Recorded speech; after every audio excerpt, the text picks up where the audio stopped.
হাতে হাত করা, সামনে স্ত্রী আর ৯ মাস বয়সী সন্তানের মরদেহ। কারাফটকের সামনে মৃত স্ত্রী আর সন্তানকে শেষবারের মতো ছুঁয়ে দেখেন সাদ্দাম। কান্নাজড়িত কণ্ঠে বলেন, আমার সন্তানকে একবার কোলে নিতেও পারলাম না। জন্মের পরে এই প্রথমবার সন্তানের মুখ দর্শন ছাত্রলীগ নেতা সাদ্দামের। আবার এটি পিতা পুত্রের শেষ দর্শন। এই হৃদয় বিদারক দৃশ্যে কেঁদেছেন উপস্থিত কারা পুলিশের সদস্যরাও। জুয়েল হাসান সাদ্দাম ছাত্রলীগের বাগেরহাট সদর উপজেলা শাখার সভাপতি। তিনি ২০২৪ সালের ৫ আগস্টের সময়কার একটি মামলায় গ্রেপ্তার হয়ে যশোর জেলা কারাগারে বন্দী আছেন।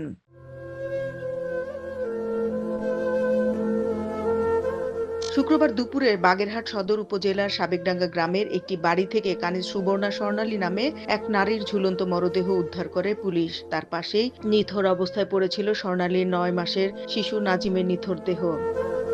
পুলিশ ও নিহতের পরিবারের দাবি, হতাশাগ্রস্ত হয়ে শিশু সন্তানকে হত্যার পর আত্মহত্যা করেছেন স্বর্ণালী।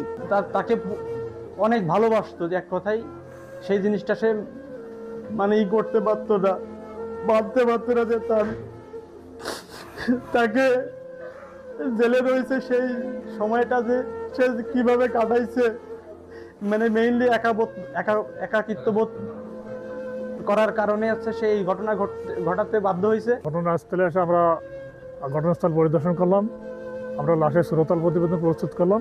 পুলিশ জানায়, তারা সুবর্ণা স্বর্ণালীকে ঘরের ফ্যানের সঙ্গে রশি দিয়ে ঝুলে থাকা অবস্থায় এবং ছেলেকে মেঝে থেকে উদ্ধার করেছে। সুবর্ণার স্বামী ছাত্রলীগের সদর উপজেলা শাখার সভাপতি জুয়েল হাসান সাদ্দাম।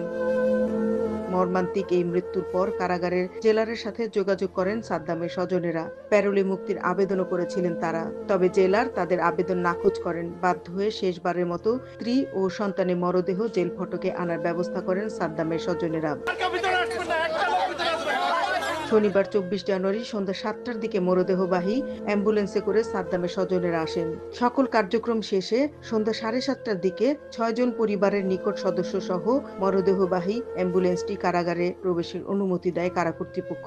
৫ মিনিট পর তাদের আবারও বাইরে বের করে দেওয়া হয়। ওনারা ৬ জন লোক আসছিল, আমরা ৫ মিনিট দেখা করাইছি। মূল ফটকের ভিতরে লাশ আমরা নিচে নামাইয়া হাতে দেখা করেছি। হৃদয় বিদারক এই দৃশ্য দেখে বাইরে অপেক্ষমান স্বজনদের আহাজারিতে বাতাস ভারী হয়ে যায়। সাদ্দামের শালিকা কারা ফটকে আহাজারি করতে করতে সাংবাদিকদের বলছিলেন, এই রাজনীতির এই পরিণাম হলো, সে তো খুনি না, রাজনৈতিক ছোট একটা মামলা, তাও প্রশাসন তাকে ছাড়লো না। সে তো খুনি না, তারপরে এইভাবে জেলে কেন আটকে রাখছে তারে? তার স্ত্রী কষ্ট সহ্য করতে না পারে। আমার বোন, আমার একটা বোন, আমার একটা ভাগ্নে আত্মহত্যা করছে, কত কষ্ট নিয়ে মরছে। রাজনীতির কি এই পরে নাম হলো? এত কষ্ট করছে, সে তো কোনো খুনি না, তার ছোটখাটো মামলা, তারে কেন ছাড়লো না? কেন ছাড়লো না?